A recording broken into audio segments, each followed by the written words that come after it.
time for yet another gaming PC build. So if you have around £1,200 or $1,300, this one might just be for you. Let's do this.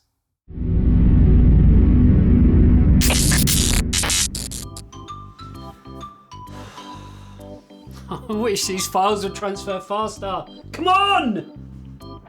Whoa, is that the FireCuda 510 NVMe drive with its blistering fast speeds of 3450 megabytes a second read, 3200 megabytes a second write, and capacities of up to 2 terabyte?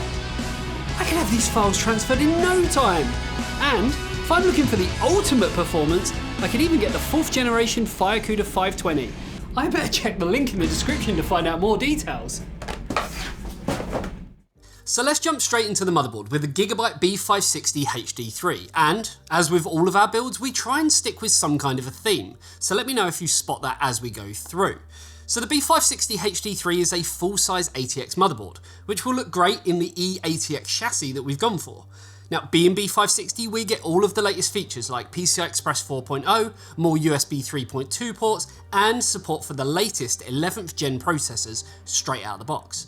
Though the board is fairly cheap in the grand scheme of things, it still has 4 DIMM slots, 2 M.2 slots, 2 PCI Express X16 slots, gigabit LAN, and much more. It even has solid pin power connectors like you'd expect on the higher end Aorus boards.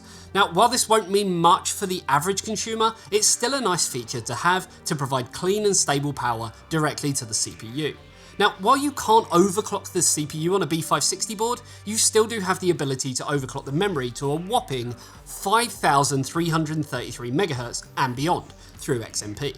It's also a great board if you want something cheap to pair with an Intel CPU with onboard iGPU graphics, maybe as, I don't know, an all-in-one HTPC system. Now, I've been quite critical of Intel's latest 11th gen parts, especially the 11600K, but there was one SKU that kind of really caught my eye, purely from a specs and price perspective, and that is the Core i5 11400F.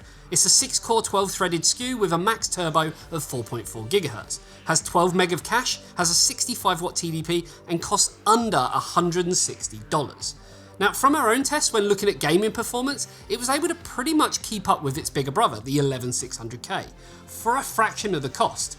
Also, having 12 threads means that, gaming aside, it's a bit of a beast when it comes to multitasking, workload, or even having a little bit of kind of a creative workflow. It really is kind of the 11th gen's unsung hero. Memory-wise, we wanted to use something that was kind of all out when it came to performance and looks, and that is where the XPG Spectrix D60G 16GB 3600 MHz kit comes in. Not only is it fast, but it is literally plastered with RGB from corner to corner. With the ability to synchronize everything through the motherboard, we can get the memory and other components all matched up and looking pretty damn amazing. In terms of performance, the 3600 MHz speed and tight timings of 14, 14, 15, 35 will be more than enough to match the rest of the build. And if you wanted to buy another 16GB kit at a later date, well, the motherboard has an extra 2 slots ready and waiting. Now, when it comes to storage, you have multiple choices, and while a small drive and a larger hard drive is normally favoured, we've gone for a nice balance between the two without breaking the bank. The Seagate Barracuda Q5 1TB NVMe drive gives us speeds that are a lot faster than a conventional SATA SSD, a decent capacity, and it actually comes in cheaper than a conventional SATA SSD too. Add in a 3-year warranty, 1 year of data recovery, and well, you're pretty much onto a winner. We've got a full video on that as well, so definitely go and check that one out. Now, while the Core i5 11400F does come with a stock cooler, we wanted something that could keep it a little bit more under control in terms of cooling, as well as giving us some amazing aesthetics to match the rest of our system. So the Cougar Aqua 240 ARGB is the latest 240mm AIO from Cougar and comes in with a pretty attractive price for what you actually get.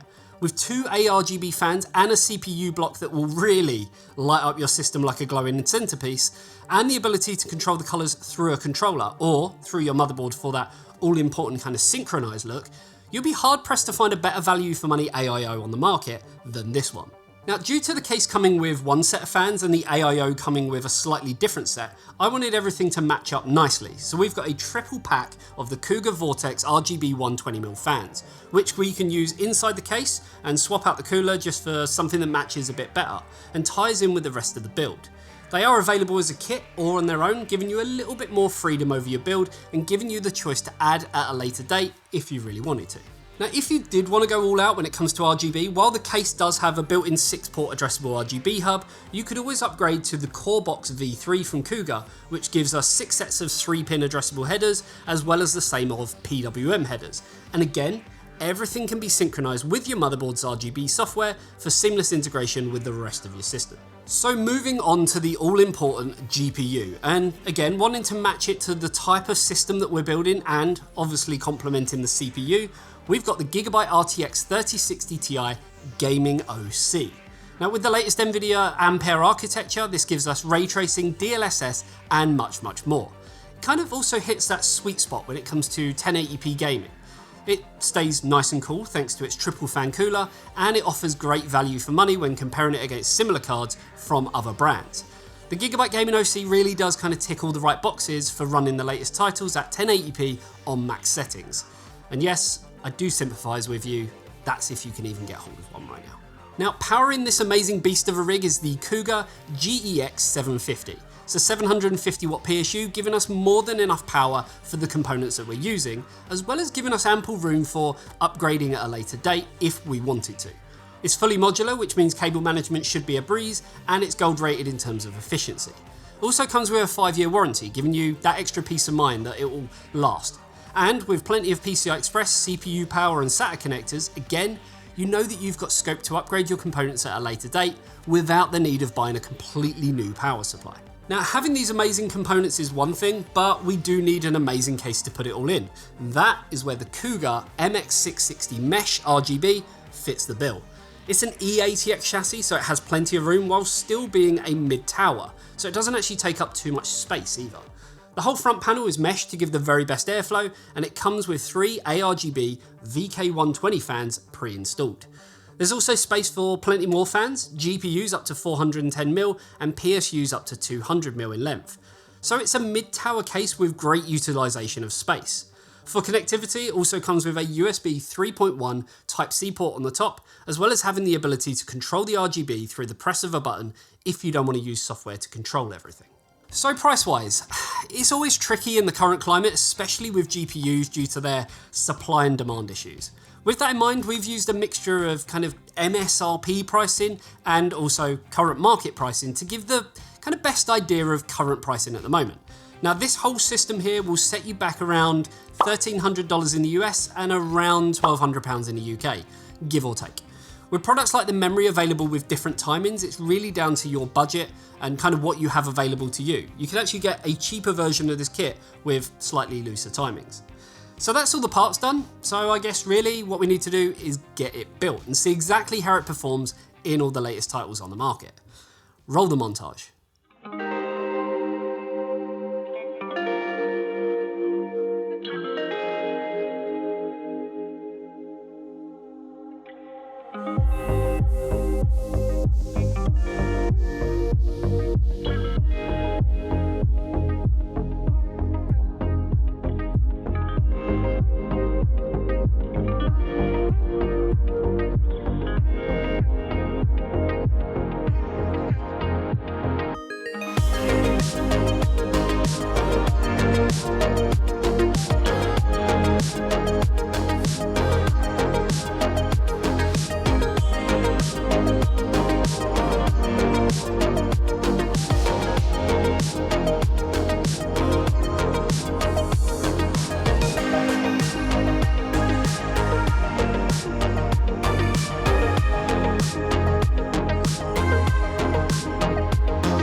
Now come on guys, is that a great looking system or what? It's always interesting trying to kind of, be original and creating a build that has a certain theme.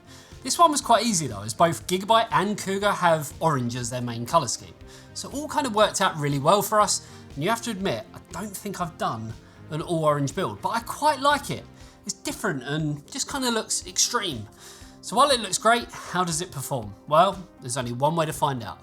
Let's take a look at some games.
So I think this goes to show that you don't need to spend stupid amounts of money to get some pretty amazing performance. The 11400F and the 3060 Ti coupled together, well, it gave us some amazing results at 1080p on max settings.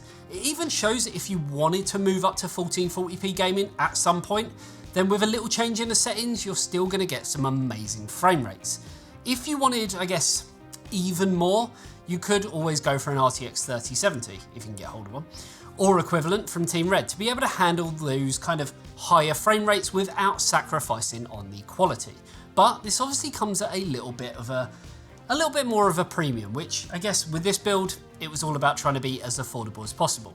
So what about cooling performance? Well, the 11400F is only a 65 watt part, so I wasn't really expecting anything too drastic when it came to temperatures, and well, with this system it showed. The CPU didn't go above 53 degrees, and the GPU under that gaming OC triple fan cooler saw it maxing out at 65 degrees. The case with that mesh front and the mass amount of fans we put inside really did help aid the cooling kind of performance, and well, it kept things at bay. Now, if you wanted a little bit more performance when it comes to cooling, I don't know, maybe you could go for a 360mm version of the Aqua AIO from Cougar, which I guess will help a little bit.